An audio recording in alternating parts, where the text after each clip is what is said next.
Não é. Tanto é que essas agências de classificação de risco, na época da crise argentina, um pouco antes, e até o próprio FMI, não avaliavam, assim,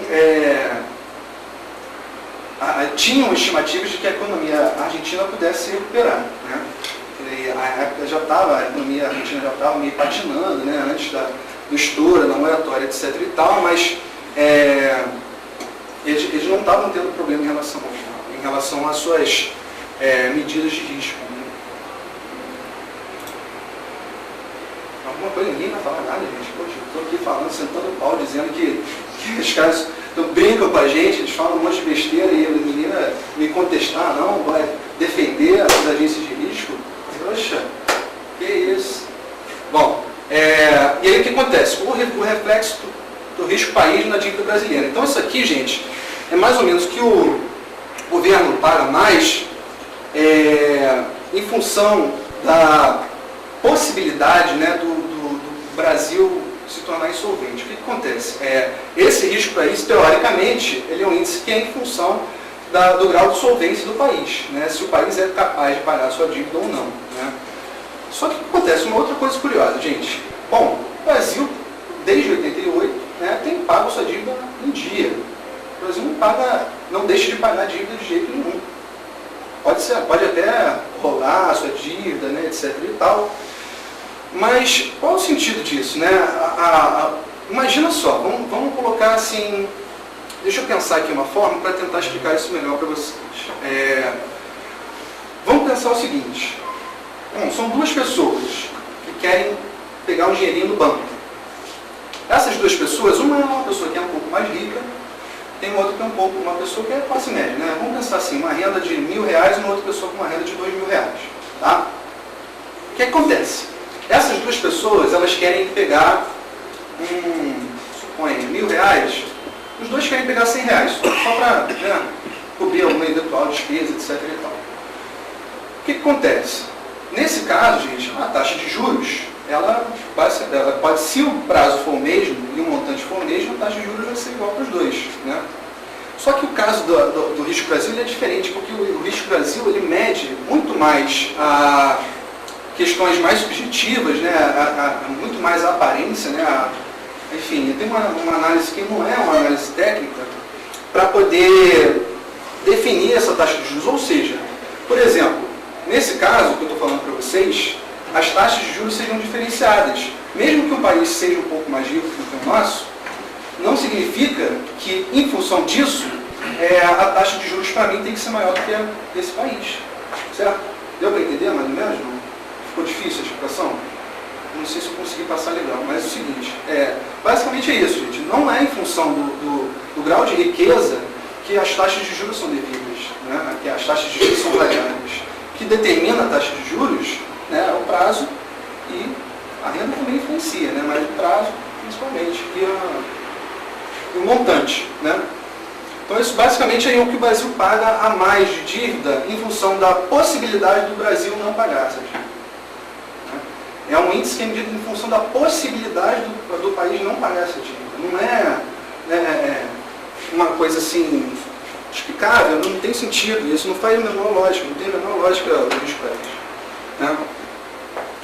Aí você tem já o plano real, né, gente? Aí com a melhora do perfil da dívida, entre aspas, né, porque a dívida continuou crescendo, né, da mesma forma, né, mas com o prolongamento, com essa troca da dívida contratual por dívidas em títulos, você teve um prolongamento dos prazos. Eu coloquei ele para vocês, 15, 20 e 10.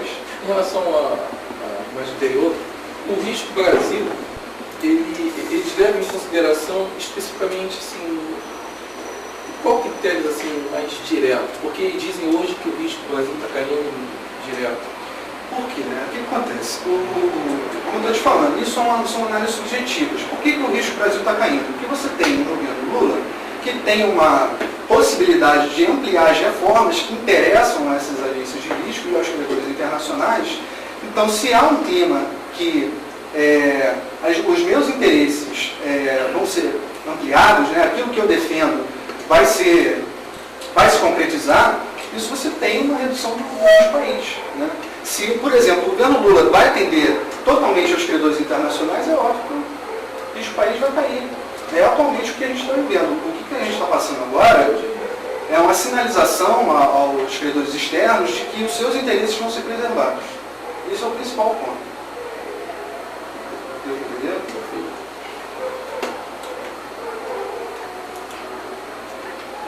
Bom, então vamos lá. Estabilidade dos preços, né? Com a melhora do perfil, com esse prolongamento dos prazos, né, etc., o governo passou a se preocupar com a inflação, né? E aí criou o RV, né? Os preços tinham que se ajustar ao RV no período de 6 meses, e o plano real foi lançado em 94. E aí o que aconteceu? O Brasil novamente voltou a ter problemas nas suas transações correntes, né? A dívida interna, que até essa época, até a época década de 90, era uma dívida que era muito pequena ainda do Brasil, a dívida interna não representava quase nada do total da dívida. A partir do plano real é que ela começa a ascender, né? Como forma de financiar as transações correntes pela entrada do investimento estrangeiro. Então não era mais daquela forma, não era um empréstimo. O governo não pegava um empréstimo com os credores internacionais para financiar essas transações correntes. Eles pegam um investimento estrangeiro, né? Bom, os juros altos estimularam o setor privado a obter empréstimo no exterior, a taxas menores, e aplicaram nos títulos públicos do Brasil. Ou seja, certos investidores aqui no Brasil começaram a pegar dinheiro, por exemplo, no Japão, que era uma taxa de juros baixa, e começaram a aplicar esse dinheiro aqui, né? Então eles ganhavam com a diferença das taxas de juros, né? Entre a captação, o que eles pagavam com a captação e o que eles recebiam com o que eles tinham aqui, né? Isso é uma operação chamada carry trade. Está ali bem? Carry trade. Fica mais bonitinho, né? Bom, e aí começou, né, a função dessa explosão da dívida interna, novamente o Brasil começou a perder as suas reservas, né? Integrado à economia global, o Brasil passou por seu primeiro teste no período 97 e 98 com a crise do Sudeste Atlântico e a moratória russa. O que aconteceu naquela época, né, gente? Todo mundo mais ou menos por alto sabe o que aconteceu, né? Foi aquele caos e tal.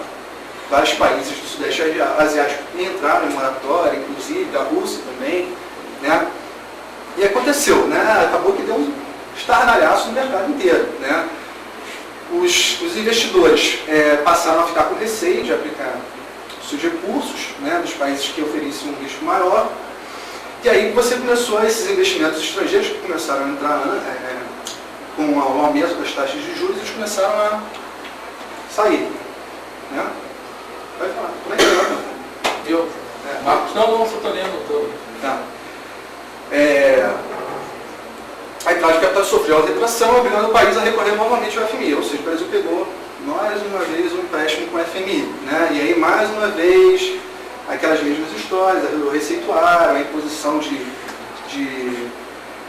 das suas metas, etc. e tal. Além de privatizar companhias como a Vale do Rio Doce para obtenção de recursos.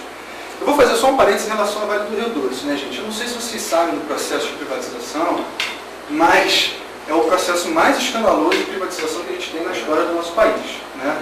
Enfim, terrível, assim, é uma série de fraudes ali que é uma coisa repugnante, né? Então o que acontece? O Jubileu Sul, inclusive várias outras organizações, estão organizando para esse ano um plebiscito nacional pela anulação dessa privatização.